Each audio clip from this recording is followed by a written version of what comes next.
Hello, my name's Matt and welcome to Vectra News, your fill of gaming news for the week of the 17th of May, 2014. Coming up in this week's episode, Ubisoft have announced the setting and release date for Far Cry 4, Microsoft have announced Halo 5 Guardians for Xbox One, performance for Watch Dogs on PS4 has been downgraded, and Microsoft have announced that the Xbox One will no longer require Kinect. It's been almost 2 years since the release of Far Cry 3, but we now have details about the next game in the series. Ubisoft has confirmed that Far Cry 4 is in development and has an expected release date for November 21st this year. The game will be available on PC, PS3, PS4, Xbox 360 and Xbox One, and is to be set within the Himalayan mountains. Currently, this is about as far as information goes, although there is poster art of the game which shows the main antagonist, who has been described as a despotic, self-appointed king, so his characteristics could be very similar to that of Vaas from the previous game. In a recent blog post, Ubisoft had this to say about the game. Following the success of Far Cry 3, we wanted to take the franchise to the next level, and create a game that will surprise players and exceed fans' expectations. Given the unique setting, we feel Far Cry 4 will stand out as a top first-person shooter, and we're eager to reveal more about the game in the coming months. While most of these details are all still very vague, you can put money on there being some kind of footage at next month's E3 Expo.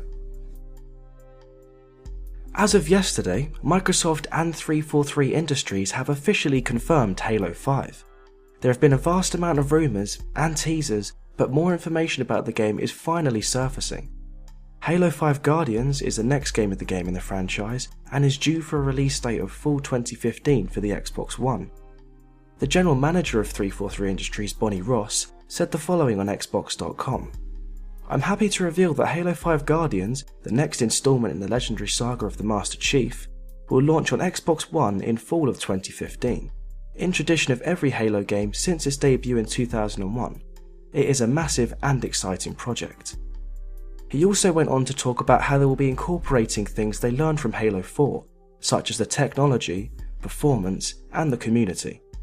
Currently, there are no specific details about weapons, customization, vehicles, or even the plot for that matter, but it's clear that Master Chief will definitely be making a return. There is also new poster art of the game available, which is suspected to be the same art that will be used for the game cover.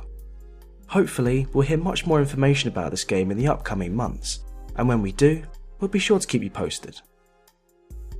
I'm sure all you PS4 users can't wait to try out Watch Dogs, especially in 1080p and 60 frames per second. Oh wait, actually, that's not possible.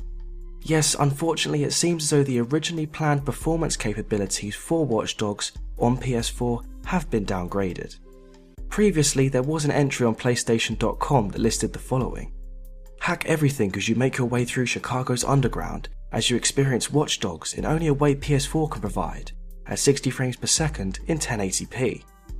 However, it seems as though this page has now been amended and now reads, hack everything as you make your way through Chicago's underground as you experience Watch Dogs in a way that only PS4 can provide.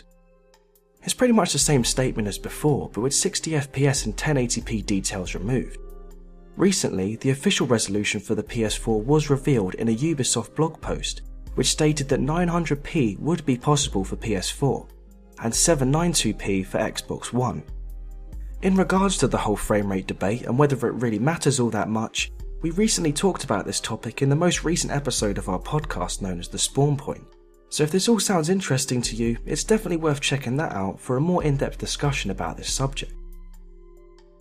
Our final piece of news this week might be a deal breaker for those who have been reluctant from purchasing an Xbox One due to the mandatory inclusion of Kinect.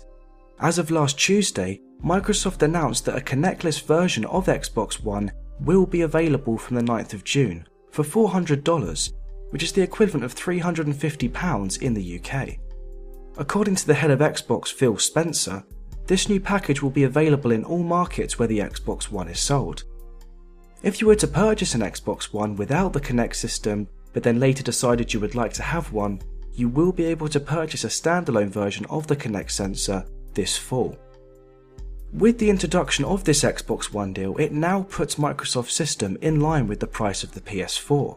But if you are someone who wants to have a Kinect system included, there's no need to panic, as the previous console bundle will still be available.